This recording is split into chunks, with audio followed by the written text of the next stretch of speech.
பட்டு கோட்ட அம்மாடு உள்ளுக்குள்ளே சொன்னாடு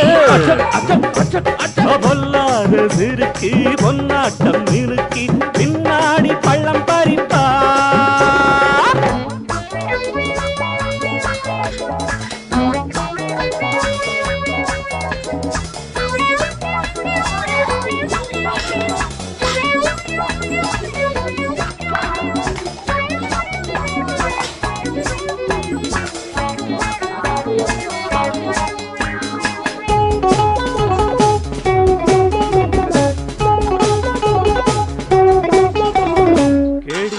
நாடகம் போட்டான் சோடி கேடி சம்மதம் கேட்டான் கேடிப்பய நாடகம் போட்டான் சோடி கேடி சம்மதம் கேட்டான் அம்மாடு வந்தாளே நம்பி